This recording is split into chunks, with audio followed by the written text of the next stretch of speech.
ഇവിടെ ഈ കേസുമായി ബന്ധപ്പെട്ട കാര്യത്തിൽ ഒരു പ്രത്യേക ടീം അന്വേഷിക്കണം എന്ന ആവശ്യം ദേവസ്വം ബോർഡ് ഉന്നയിച്ചു, ഗവൺമെന്റും ഉന്നയിച്ചു. അതിൻ്റെ ഭാഗമായി പ്രത്യേക ടീമിന് രൂപം കൊടുത്തു. പ്രത്യേക ടീം സാധാരണഗതിയിൽ സ്റ്റേറ്റാണ് രൂപീകരിക്കുക.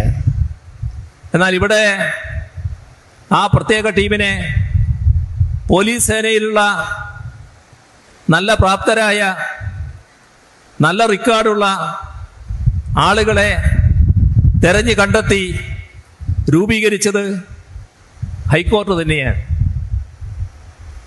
ഹൈക്കോടതി അതുമായി ബന്ധപ്പെട്ട് നിരന്തരമായ റിവ്യൂ നടത്തുന്നു. ഈ പ്രത്യേക അന്വേഷണ സംഘം ഹൈക്കോടതിന് മുന്നിൽ റിപ്പോർട്ട് ചെയ്യുന്നു. ഹൈക്കോടതിൻ്റെ ഒരു ഡിവിഷൻ ബെഞ്ചാണ് ഈ കാര്യങ്ങളെല്ലാം പരിശോധിക്കുന്നത്. ആ ഡിവിഷൻ ബെഞ്ച് കേരളത്തിൽ നടന്നുകൊണ്ടിരിക്കുന്ന വലിയ തോതിലുള്ള പ്രചരണങ്ങൾ കൂടി മനസ്സിൽ വെച്ചുകൊണ്ടായിരിക്കണം അവിടെ വന്ന ഒരു പെറ്റീഷന്റെ മേലെ അതിശക്തമായ പ്രതികരണം ഈ കഴിഞ്ഞ ദിവസം രേഖപ്പെടുത്തി. എന്താ പറഞ്ഞത്? ഞങ്ങളെന്ന് പറഞ്ഞാൽ ഹൈക്കോടതി, ഞങ്ങളാണ് ഈ അന്വേഷണ സംഘത്തെ വെച്ചത്. ഏറ്റവും സത്യസന്ധരായ കഴിവുറ്റ ഉദ്യോഗസ്ഥരെയാണ് നിയോഗിച്ചിട്ടുള്ളത്. ഞങ്ങളാണ് ഇവരുടെ പ്രവർത്തനം പരിശോധിക്കുന്നത്. കൃത്യമായി പറയുകയാണ്, ഇവർക്ക് കേസിൽപ്പെട്ട പ്രതികൾക്ക് ജാമ്യം കിട്ടുന്നോ കിട്ടുന്നില്ലേ എന്നുള്ളത് കേസിൻ്റെ തുടർ നടപടികളെ ബാധിക്കുന്ന ഒരു കാര്യമല്ല എന്നും ഹൈക്കോടതി പറയുകയാണ്. ചെറിയ ചില പ്രശ്നങ്ങൾ എടുത്തുകൊണ്ട് അതിൻ്റെ ഭാഗമായി മറ്റൊരു ചിത്രീകരണം ഉണ്ടാക്കാനാണ് കോൺഗ്രസും മറ്റും ശ്രമിച്ചത്. അതായത് ചാർജ് ഷീറ്റ് കൊടുക്കാതിരിക്കുക. ചാർജ് ഷീറ്റ് കൊടുക്കാതിരുന്നാൽ 90 ദിവസം കഴിഞ്ഞാൽ സ്വാഭാവികമായി അവർക്ക് ജാമ്യം കിട്ടും.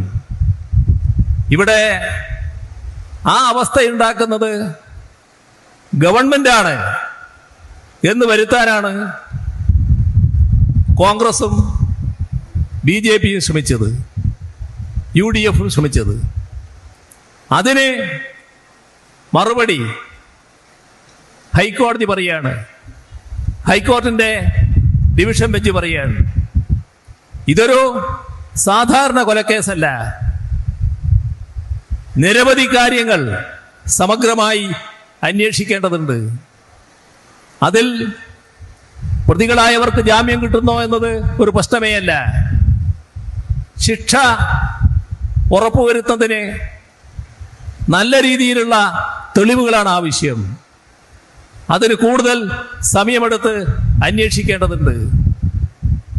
അപ്പോ ഈ പറയുന്ന പ്രത്യേക അന്വേഷക സംഘം അവരുടെ എല്ലാ നടപടികളും ഇപ്പോൾ ചാർജ് ഷീറ്റ് കൊടുക്കാതെ അന്വേഷണം തുറന്നു വരുന്നുണ്ടെങ്കിൽ അതിനടക്കം ഹൈക്കോടതി അംഗീകാരം കൊടുത്തിരിക്കുന്നു എന്നാണ് പരസ്യമായി ഹൈക്കോടതിയുടെ പ്രതികരണത്തിലൂടെ വ്യക്തമാകുന്നത്.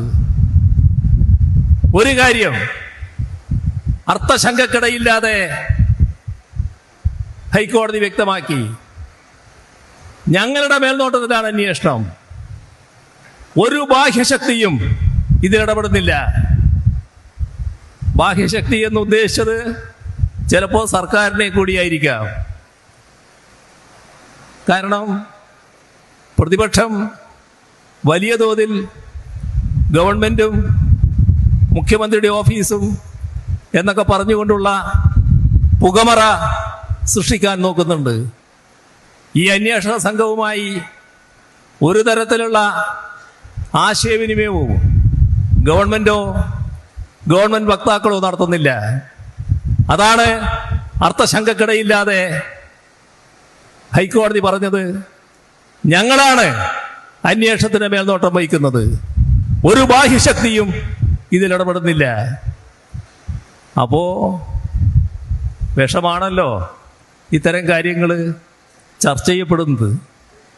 നല്ലത് ചർച്ച ചെയ്യാതിരിക്കലാണ്. അതുകൊണ്ട് തന്നെ ഒരു ചർച്ചയ്ക്കും ഇവരാരും തയ്യാറായില്ല എന്നാണ് കാണാൻ നമുക്ക് സാധിക്കുക.